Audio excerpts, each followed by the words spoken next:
And I think the subset within the world of capitalism, the subset of employee ownership, I think has some really powerful dynamics. And it almost, in many ways, and the way I think about it, grabs a lot of the positives from all these different models in the world and kind of consolidates a lot of the best parts of all of them into one, in my opinion. Welcome to Empowered Owners, the podcast that takes you inside Empowered Ventures. I'm your host, Chris Fredericks. In each episode, I'll have a discussion with one of our employees to discover and highlight their distinct personalities, perspectives, and skills, while also keeping you in the loop with exclusive news, updates on company performance, and a glimpse into the future plans of Empowered Ventures. This is an opportunity for me to learn more about our amazing employee owners, and an opportunity for you to hear regularly from me and others from within Empowered Ventures. On this episode of Empowered Owners, we're kicking off Season 2. Emily Bopp, our Chief of Staff, gives a little preview of the season to come. Then we talk about the world of employee ownership and EV's place in it. I'm excited for this season, and I hope you are too. With that, let's get to my conversation with Emily. Hi, Emily. Welcome back to Empowered Owners. It's 2024. Thank you. It's great to be back. Regardless of what year it is, Empowered Owners is the place to be. And this is really fun. I'm excited to kick it off. You were going to ask me how my holidays were, and that would have really caught me off guard because we haven't had that yet. So anyone who's recorded a podcast might be commiserating with us. Anybody else who doesn't know that, you record these things and then they release 2 months later. So I'm excited to get into it. And I'm excited for all of our people to preview where we're going in this episode and to also talk about the ESOP world, maybe a little bit larger, and our place in it. This is a really cool topic. Stay tuned, everybody, because this is something that you're going to want to know about. But first, where are we going in Season 2? As we introduced late last Season 1, we are keeping the weekly approach where every other week we're talking with a guest. And then on the off week, we're giving an EV update. So that will continue through Season 2. And some of the guests that we get to feature, I'm so excited. We get to hear from Jenny Rossi at TVF. She'll be coming up next week. And then Luke Orzag from First Star, Lori Atone from TVF, Ben Haviland from Paramount. That's just the first 4 or so guests. We've got a whole bunch of awesome episodes lined up after them as well. So tune in. If you heard any of your friends' names mentioned there, you're not going to want to miss their episode. We're also going to be talking about what we do to help our companies succeed. So from the EV level, if any of you EVers are ever wondering, what do you actually do? And how do you help our companies stay healthy and valuable? And we actually do a lot. And so we want to talk about that. And then the flip to that is, what would we do if ever a company wasn't eating? So we're going to get into that in coming episodes. I'm really excited to dive into some of those things. I just want to reiterate that this podcast continues to be by and for our employee owners, our EVers. We're really excited to put a lot of effort into highlighting our employee owners and letting them tell their stories. I don't know. Is there anything you want to say about that? I love it. No, and I'm still reflecting back on Season 1 and how awesome it was and how grateful I am that so many people came on it and the feedback we got. And it is for our people. And I know that they're getting a lot out of it because we hear from them. And I also think it's pretty cool to share that we are hearing that people outside of EV are listening and watching and getting a lot out of it too. I think everyone should be really proud that looking inside at EV at our companies is actually something that's really interesting to people outside of EV, because we have something pretty special going on here. Absolutely. It's pretty cool. Very proud. And actually, that's a perfect segue into the question that I had for you, which is the world outside of EV. So you spend a lot of time in this. You get asked to speak sometimes or be on panels. You're a part of associations. You're becoming known in the ESOP or employee ownership world. And you have a vantage point on the ESOP world or its landscape. Can you tell us about that? What is it? What's the ESOP world like? Yeah. And I am proud to be part of the ESOP world and to be putting myself out there a little bit more, as you're suggesting. And I think we are becoming more and more known for sure. Empowered Ventures is getting on the radar with various folks and entity places, and because I think we're doing something really interesting in the employee ownership space. So yeah, when I think about that, the ESOP world, I broaden it to just employee ownership in general, which is something that is interesting. There's other forms of employee ownership. There are other forms of employee ownership other than ESOPs. ESOPs are definitely the most prevalent in the United States. We are an ESOP, but there are worker co-ops, which is a different structure. There's something called an employee ownership trust, which is a different structure. And maybe we get into that in the future if people are curious to know what's different and about the different forms of employee ownership. But it's one big community in a way, because ultimately all these different structures all benefit the workers who are part of that organization as owners in one way or another. And so there's a lot of similarities in the cultures and the approaches, some unique differences that could be interesting to explore and learn from each other. And this community it's pretty big, even though it's small in the grand scheme of like number of companies that are employee owned. It's pretty small. I think it's somewhere in the ballpark in the United States of 7,000, something like that, something like 6,000 to 6,500 ESOPs, and then another 500 or 1,000 other co-ops and other types. And I don't know how many businesses there are in the US. I should know that off the top of my head. But I think we're a very low percentage of the overall whole, which is both a neat thing. We're part of a very unique club of these small kind of special companies that are majority employee owned.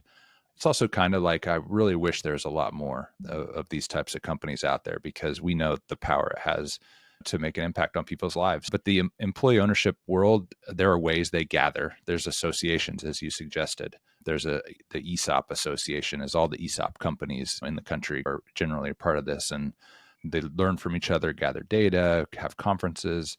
There's NCEO, the National Center for Employee Ownership. It's a really great organization out of Ohio that looks at the broader employee ownership space, including ESOPs and all the other forms. And they put on some great conferences. Educational materials are out there on their website, nceo.org. It's just, there's others too that just groups that try to gather and support each other around this community. One more I'll add that's maybe on the cutting edge and growing and interesting is, I would say, organizations like Empowered Ventures and others that are trying to grow employee ownership with creative and thoughtful ways to deploy capital, investors. So kind of purpose-oriented investors there's like a steadily growing amount of interest, like ESG, the interest in environment, social, government. There's investors that care about what generates the returns that they're making. And there's like a growing interest in employee ownership as one of those. You could think of it as the S or the G within social and governance or government oriented progress in the world. So there's been more gatherings, conferences, webinars, and things around that I've started to participate in. And I think it's just really neat because ultimately investors drive a lot in this world. The money that drives how things get done in the world, what people care about who are deploying those resources, it really can go a long way towards making an impact. So it's considered like an impact investing kind of thing. So that's a community that I think that's starting to grow.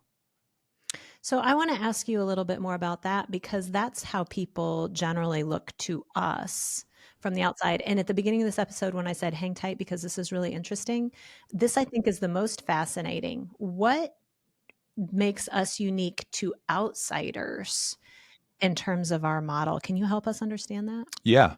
So we're an ESOP, so that by itself doesn't make us entirely unique. There's 6,500 other ESOPs out there. I think what they're looking at is our assertively acquisitive model. Like we're really trying to grow through acquisition relatively assertively. And as well as diversifying through acquisition. Most companies don't try to diversify. Most small businesses don't try to diversify through acquisition. Usually that's a relatively unique model. And then just the way I think we are putting ourselves out there, even with this podcast as an example, or the documentary we released late last year, putting ourselves out there as hopefully inspiring others and inspiring our own employee owners and partners to grow employee ownership through inspiration. And so I think we're gaining attention because we care so much about all this, and we have a pretty creative combination of approaches relative to maybe how other organizations are approaching employee ownership. Yeah, that being an inspiration to the larger business community about what's possible makes me so excited. And I think maybe we should talk about the metaphor that we came up shortly after you hired me. If business models, like how a business is structured, whether it's owned by on the public market and has a bunch of public shareholders, or if it's a privately held company, or if it's owned by private equity, or if it's owned by the employees themselves. And there's lots of other business models too, but I'm just saying, okay, let's think about those. If those are the countries of the business world, and we're all competing for a model that we believe in, that we want to win, ultimately, we want the ESOP or the employee owned country of business model to win. So when you see the future 200 years from now, what could it be if that were the case? If that were the case, what could the future be like 200 years from now? Yeah, we have a silly thought that in 200 years we want Empowered Ventures to have made a big impact on the world. I say silly, just but it's not silly. It's an exciting idea, and this gets a little nerdy. Maybe some folks who consider themselves interested in economics and world history and all that. This might be an interesting thought for some. Is the capitalism Olympics or the economic Olympics is how I think about it. There are a lot of competing economic models in the world. There's the European social free market. It's like a combination of a socially driven kind of economy that's not 100% free market. There's the US market, which is really free market compared to the rest of the world. Capitalism is at the peak in the United States, the way our country approaches the economics.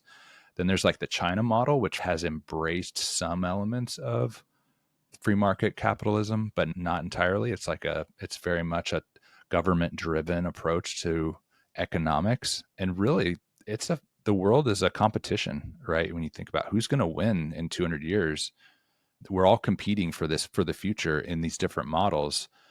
And I think the subset within the world of capitalism, the subset of employee ownership, I think has some really powerful dynamics. And it almost, in many ways, and the way I think about it, grabs a lot of the positives from all these different models in the world and kind of consolidates a lot of the best parts of all of them into one, in my opinion. And though we're a small part of all that, if we think of all the employee owned companies in the world, and there's some really cool examples of others, like in Spain, there's a co-op that's called Mondragon, I think, but that might not be exactly right. It's a co-op that has like 70,000 worker owners. So there's like really cool examples of employee ownership in the world.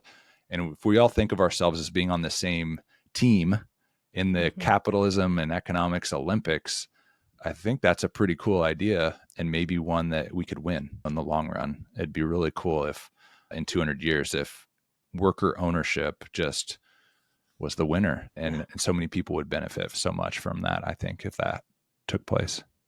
That feels so powerful. Seriously, to be a part of that, and back to EV's place, so the employee ownership world and EV's place in it. Obviously, we're most concerned about the health of our own enterprise.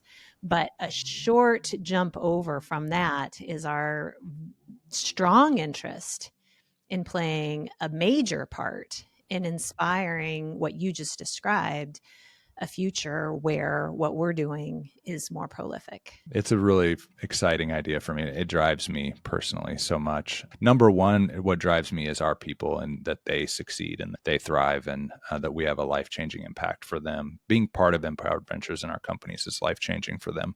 But beyond that, I think it does have the potential to spread, to be inspirational, and to help others continue to go down this path too, or their own version of employee ownership, that all together we're winning if we're all growing. Thank you so much for sharing more of that. Awesome to get inside your head. And hopefully our employee owners have a bigger and aspirational vision now for something that's quite big. Yeah. And they're part of it. They're part of something that has some big purpose in the world, and they matter a lot for that purpose. So we're grateful for them for that.